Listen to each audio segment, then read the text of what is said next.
Ce n'est pas évident de se vendre. C'est un défi pour plusieurs. Cependant, qui est de mieux placé que tes clients pour le faire? Je t'en parle plus en détail dans cette émission. Les médias sociaux en affaires est ton rendez-vous hebdomadaire pour en connaître davantage sur les différents réseaux sociaux et les plateformes de création de contenu dans un contexte d'affaires. Chaque semaine, je répondrai à une question thématique qui te permettra d'appliquer concrètement ces conseils pour ton entreprise.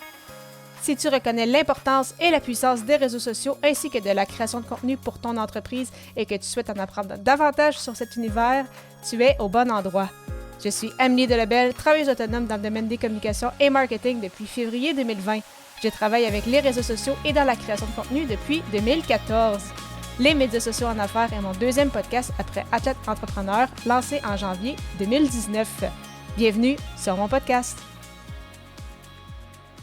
Salut et bienvenue sur les médias sociaux en affaires, épisode 279, alors qu'aujourd'hui je réponds à la question « Pourquoi tes clients font appel à toi? » En effet, c'est quelque chose qui revient souvent, donc je me fais poser souvent la question. Donc, Amé, ce n'est pas facile de me vendre, j'ai de la difficulté à vendre mes produits, à vendre mes services. C'est un défi pour plusieurs, même après plusieurs années dans l'entrepreneuriat. Mais la bonne nouvelle, c'est que qui est mieux placé que tes clients pour le faire? Et pourquoi je mentionne cela, en fait, c'est vraiment la puissance, en fait, des témoignages. Donc, je ne sais pas si tu en as déjà reçu par le passé ou non. Si ce n'est pas encore le cas, vraiment, il ne faut pas hésiter à en demander, donc que ce soit des témoignages audio, vidéo ou par texte. Donc, non seulement ça va te donner, bien évidemment, confiance de lire ces beaux témoignages-là de tes clients, mais il n'y a rien comme d'autres personnes, donc il n'y a rien comme tes clients pour convaincre d'autres personnes que tu peux réellement les aider. Donc, ça crée des pièces de contenu vraiment très, très puissantes. Si justement tu te cherchais des idées dans ton calendrier de contenu, donc j'en avais abordé rapidement justement des idées de thématiques pour ton calendrier de contenu à l'épisode 262. Donc, après l'écoute de celui-ci, tu peux te rendre au ameliedelbel.com/E majuscule 262.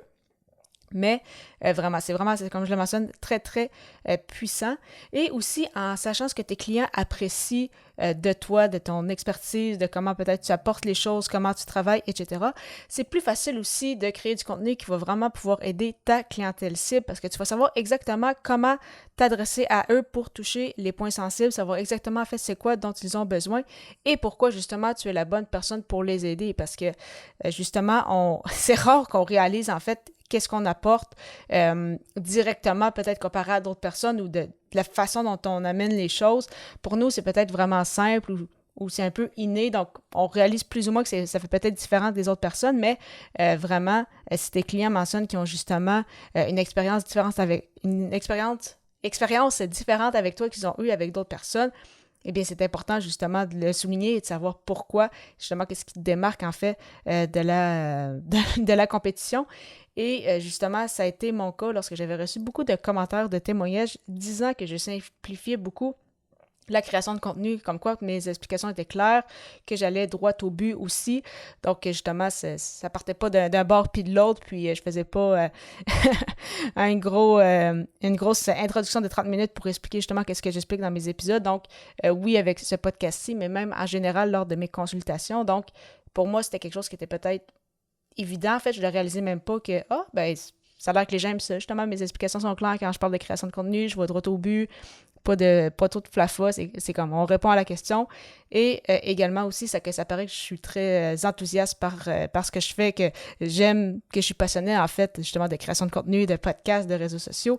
Et encore une fois, après ça, une fois qu'on me le dit à plusieurs reprises, je suis comme mais c'est vrai peut-être que c'est pas tout le monde en fait qui a la même vibe quand il parle de ce sujet-là, mais quand tu te le fais pas dire, des fois t'es comme c'est probablement normal. Là, si des gens vont voir ailleurs et les autres personnes qui font le même métier que moi apportent peut-être probablement ça de la même façon ou en tout cas à leur sauce.